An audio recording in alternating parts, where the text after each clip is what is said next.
বন্ধুরা, আশা করি আপনারা সবাই ভালো আছেন। তো বন্ধুরা, আজকে একটি প্রয়োজনীয় ভিডিও আপনাদের সামনে আমি শেয়ার করতেছি। তবে যারা বিশেষ করে ঢাকা শহরে ঘুরতে খুব বেশি এক্সপার্ট, তাদের এই ভিডিওটি না দেখলেও চলবে। এবং যারা কখনো ঢাকা যাননি বা ঢাকা যাওয়ার চিন্তাভাবনা আছে, যে ঢাকা যাবেন চাকরির খোঁজে বা অন্য কোনো কাজে, যারা গ্রাম থেকে যাবেন আর কি, সেই সব ভাইদের জন্য এই ভিডিওটা একটু হলেও হেল্প হবে বলে আমি আশা করতেছি, তাই ভিডিওটি তৈরি করলাম। যাই হোক বন্ধুরা, আমরা মেন কথাতে চলে আসি। আমরা যারা গ্রাম অঞ্চলে থাকি, তারা যদি হুট করে ঢাকা শহরে যাই, তাহলে দেখা যাবে যে আমরা নানাবিধি সমস্যায় পড়ে যাব। যে কোথায় কোন বাসে চড়বো, কোন বাসে না চড়বো, কোন বাস কোথায় যাবে, সেটা তো আমরা আসলে জানি না। এজন্য কিন্তু আমাদের বড় ভাইয়ের সহযোগিতা বা অন্য কারো সহযোগিতা কিন্তু নেওয়ার প্রয়োজন পড়বে। তো সহযোগিতা নিলেও ভালো কথা, সেটা খুবই ভালো। কিন্তু এখানে একটা বিপত্তি দেখা দেয়, কারণ ঢাকা শহরের অনেক ব্যস্ত নগরী। এখানে একই আপনাকে সবসময় সময় দিবে, আর এগুলো চিনতে গেলে তো যথেষ্ট সময়ের প্রয়োজন। যাই হোক বন্ধুরা, কথা না বাড়িয়ে আমি শর্টকাটের ট্রিক্স দেখাই দিচ্ছি। দেখুন, এটা বাস রুট ঢাকা সিটি, এরকম একটা অ্যাপস আছে। এই অ্যাপসটা কিন্তু আমি নিজেও ব্যবহার করেছি ঢাকা শহরে গিয়ে।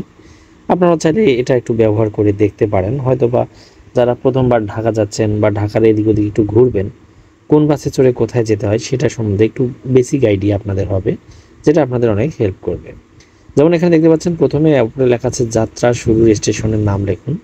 আপনি কোথা থেকে যাত্রাটা শুরু করতেছেন এবং কোথায় যেতে চাচ্ছেন সেটা নিচে দিয়ে সার্চ করলেই কিন্তু বাসগুলো ওই রুটে আপনার এখানে চলে আসবে। যেমন এখানে একটা আসিম পরিবহনের একটা বাস আমরা দেখতে পাচ্ছি।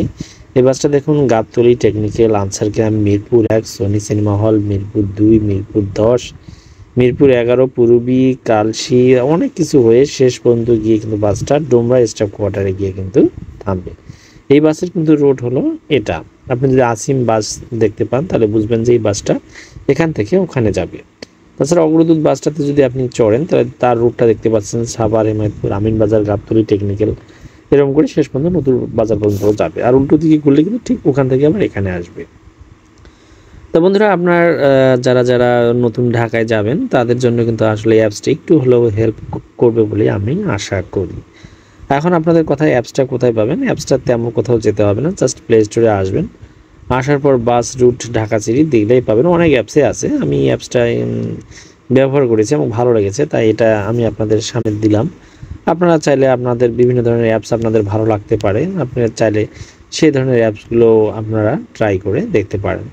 এটাতে আসলে সব কিছু না, একটা অ্যাপসে সব কিছু না, তারপরও সবচেয়ে বেসিক জিনিস কি, আপনি একটা বেসিক আইডিয়া জানবেন। আপনার ঢাকা শহরে চলতে গেলে যে বেসিক আইডিয়াটা আপনার দরকার হয়, সেটা কিন্তু আপনি এখান থেকে পেয়ে যাবেন।